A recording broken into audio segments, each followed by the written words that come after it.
Good morning बच्चों। आज का हमारा टॉपिक है सॉर्टिंग मटेरियल्स इनटू ग्रुप्स, जो कि क्लास 6 सब्जेक्ट साइंस में है। चलो बच्चों शुरू करते हैं। हम अपने आसपास बहुत सारी चीज़ें देखते हैं। फॉर एग्जाम्पल, जब हम अपने घर में होते हैं तो हम काफ़ी डोमेस्टिक आइटम्स देखते हैं। जैसे हम बर्तन देखते हैं, बाल्टी है, टॉवल्स, क्लॉथ्स है, खिलौने हैं, बेड है, शीशा है। इसके अलावा बहुत सारी चीज़ें हैं जो कि हम अपने घर में ऑब्जर्व करते हैं।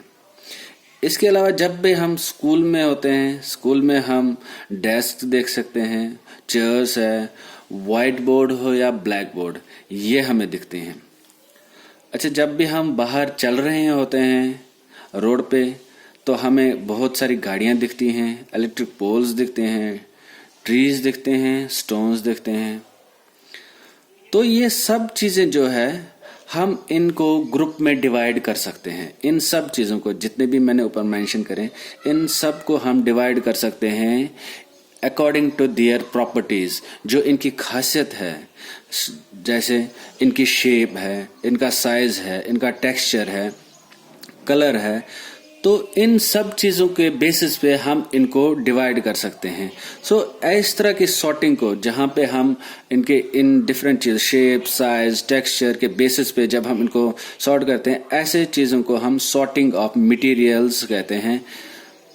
सो जब हम ग्रुप्स में करते हैं तो इस चीज़ को sorting of materials into groups कहते हैं। फॉर एग्जाम्पल, मैंने नीचे लिख के रखा हुआ है प्लास्टिक आइटम्स, जैसे चेयर्स है, टॉयज है, बकेट है, मग्स। ये सब चीज़ें हमारी प्लास्टिक की भी मिलती हैं, तो इसकी हम अलग अलग कैटेगरी बनाते हैं, इसका एक अलग ग्रुप बनाते हैं। सिमिलरली वुड की चीज़ें आप देखते हो, आपके घरों में डोर्स है, विंडोज़ है, चेयर्स होते हैं, डेस्क होते हैं, बेड होते हैं। ये सब चीज़ें चेयर वुड के हमारे पास अवेलेबल होते हैं, तो इसको हम अलग ग्रुप में मेंशन कर सकते हैं। सिमिलरली मेटल की हमारे पास चीज़ें होती हैं। मेटल में आप देखते हो जो नेल्स है, कील जैसे कहते हैं, वो है, बर्तन है या हथौड़ी है, इलेक्ट्रिक पोल्स है, टैप्स है। तो इन चीज़ों को मैं अलग ग्रुप में सॉर्ट कर सकता हूँ। सिमिलरली हम लेदर आइटम्स को ग्रुप कर सकते हैं। जैसे शूज़ होते हैं हमारे पास, बैग है, जैकेट्स है, बेल्ट्स है, जो लेदर से बनती हैं, उनको हम अलग ग्रुपिंग में सॉर्ट कर सकते हैं। तो बच्चों, हम क्या कर सकते हैं, हमारे पास कुछ पर्टिकुलर प्रॉपर्टीज़ है जिसके बिना पे हम हर एक आइटम को, हर एक मटेरियल को सॉर्ट कर सकते हैं। कुछ एक ऐसी प्रॉपर्टीज़ है जिनको जो मैं आपके सामने डिस्कस करना चाहूँगा। उसमें से सबसे पहले अपीयरेंस है, यानी कि कोई आइटम कैसी दिखती है। Different materials look different from each other in color, texture, shine. Some materials are smooth while some are rough. यानी कि कुछ चीज़ें जो होती हैं शाइन होती, जिनमें चमक होती है, जिनका कलर अलग होता है, जिनका टेक्सचर अलग होते हैं, और कुछ ऐसे होते हैं जो रफ होती हैं। फॉर एग्जांपल, मैं यहाँ पे दो चीज़ें ले लेता हूँ। ये दोनों ही प्लास्टिक से बनी हुई हैं, बट इन दोनों का कलर डिफरेंट है। ये रेड है और ये येलो है, तो हम सॉर्टिंग कर सकते हैं। इसके अलावा स्मूथनेस, इसी तरह स्मूथनेस है। अगर मैं इसके ऊपर रफ कवरिंग दे सकता हूँ, ये स्मूथ है, और इसका अगर मैं देखूँ ये रफ है, तो इन बेसिस पे भी मैं इनको सॉर्ट कर सकता हूँ।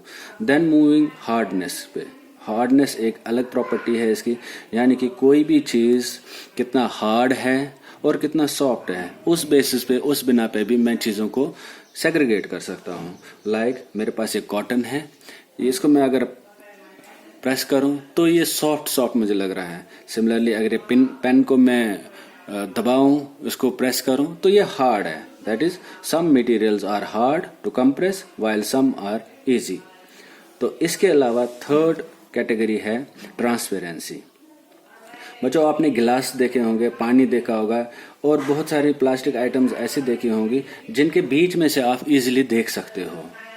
ऐसी चीज़ों को हम ट्रांसपेरेंट आइटम्स कहते हैं, यानी कि substances like glass, water and some plastics are transparent. तो ऐसी चीज़ों को हम ट्रांसपेरेंट आइटम्स कहते हैं। तो बट इसके अलावा कुछ आइटम्स ऐसी भी होती हैं, बहुत सारे आइटम्स ऐसे होंगे जिनके बीच में से आप नहीं देख सकते हो। ऐसे आइटम्स को हम, ऐसे चीज़ों को, ऐसे सब्सटेंसेस को हम ओपेक कहते हैं। जैसे हमारे पास स्कूल में आपने देखा होगा कार्डबोर्ड है या दरवाज़ा है, वुड का बना होता है, उसके आसपास आर पार नहीं देख सकते हो, और बहुत सारे मेटल आइटम्स है जिसके बीच में आप नहीं देख सकते हो, उनको हम ओपेक सब्सटेंसेस कहते हैं। तो इस बिना पे हम आइटम्स, मटेरियल्स को सेग्रीगेट कर सकते हैं, उनको ग्रुपिंग कर सकते हैं। उसके बाद में लास्ट आपको प्रॉपर्टी बता देता हूँ फ्लोट और सिंक के बारे में। फ्लोट मतलब तैरना और सिंक मीन्स डूबना। तो बहुत सारी आइटम्स ऐसे होती हैं जो पानी में डूब जाती हैं और बहुत सारी आइटम्स ऐसी होती हैं जो पानी में तैरती है। तो फॉर एग्जाम्पल हमारे पास पॉलीथीन है, वुड की आइटम आपने देखा होगा, लकड़ी की जितनी भी चीजें हैं वो तैरती है पानी में, या सूखे पत्ते, किसी भी लीफ, ट्री का लीफ वगैरह हो तो वो भी तैरता है। इसके अलावा जैसे आयरन है, स्टोन्स है या स्टील है, नेल है, ये पानी में डूब जाते हैं। सो होप आपको ये समझ आया होगा। Thank you very much.